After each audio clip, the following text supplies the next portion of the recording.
Hello, everybody. I'm Shantell E. Jamison, certified life coach, author, and motivational speaker. And today I want to talk about emotional triggers. I want to talk about two things regarding emotional triggers. So, the first thing I want to discuss is how important it is for us to own our own emotional triggers. And then I want you to understand and implement ways of using and learning from them positively. So that's what I want to talk about. So earlier this week, well, no, it's Monday. So a few days ago, I was chatting with an associate of mine who was telling me how she doesn't have male friends.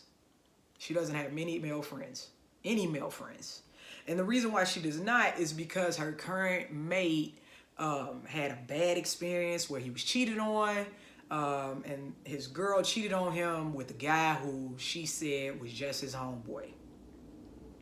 And I'm like, that sounds like you're enabling his insecurities. It doesn't sound very fair to me, given the fact that, you're a totally different woman and relationships should be built on trust, not distrust and situations that took place previously that didn't even involve you. So it got me to thinking about triggers and how we can sometimes enable them versus support the person as they seek to free themselves from the bondage of emotional triggers. So there's a big difference, right? So when you enable an insecurity, you kind of bend, you know? You go beyond acknowledging it. You actually change your life and way of doing things to accommodate this person's insecurity. You do things like what my friend did, like not have any male friends. You may not have any female friends.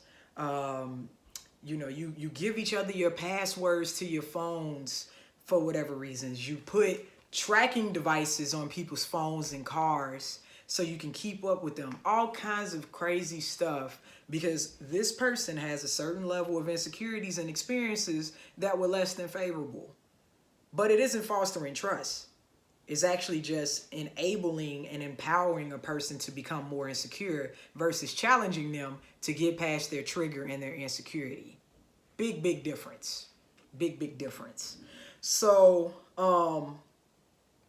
when it comes to triggers, I believe that we need to embrace them from the standpoint of being points of reference of where we need to improve.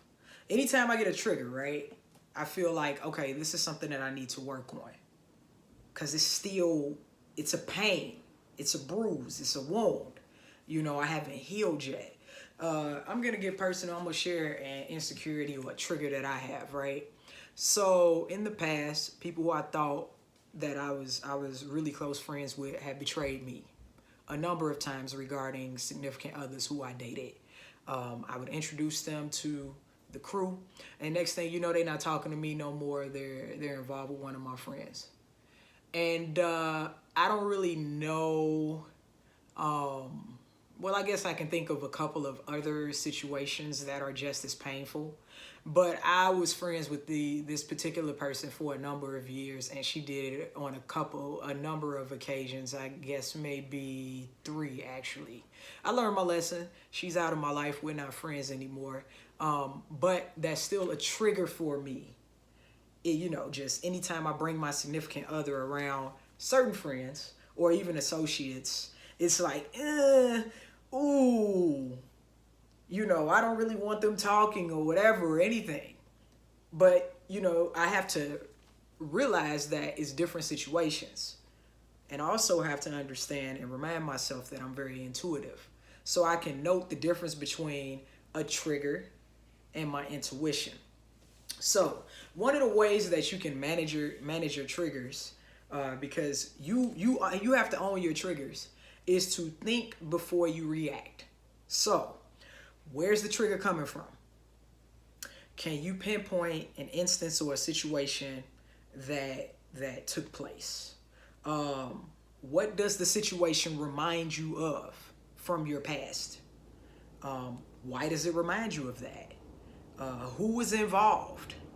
You know, asking yourself these questions can get you to a place that is less reactionary and more responsive. Also, you want to understand that it is, in fact, a trigger. It's not reality. It's something that reminds you of the past. But is it coming from your gut or is it coming from fear? Next, if you happen to be triggered by something that someone you're involved with did, communicate.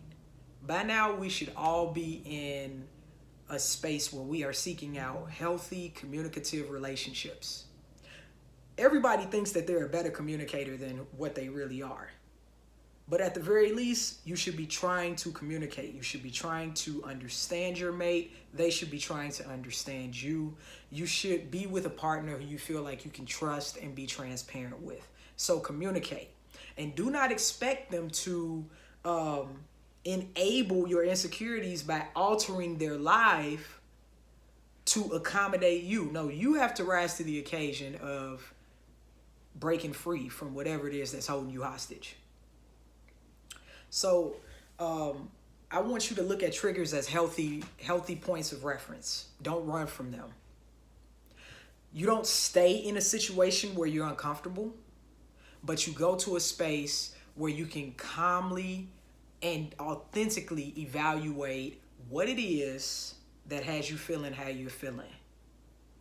And when you discover what that is, do not run from it. If it's past trauma, work to address it. Work to figuring it out.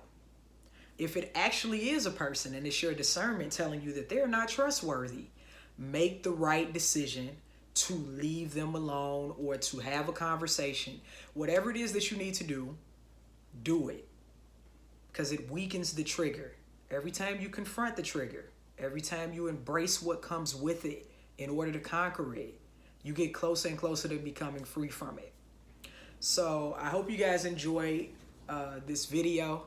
If you haven't already, please subscribe to my YouTube channel. I try to put up helpful tips about love, relationships, self-help, empowerment, mental health, and wellness bi-weekly. I am a life coach, so if you are interested in learning more about my services, please visit ChantellJamison.com or email me at contact@ChantellJamison.com. As always, y'all be blessed, stay peaceful, and stay positive.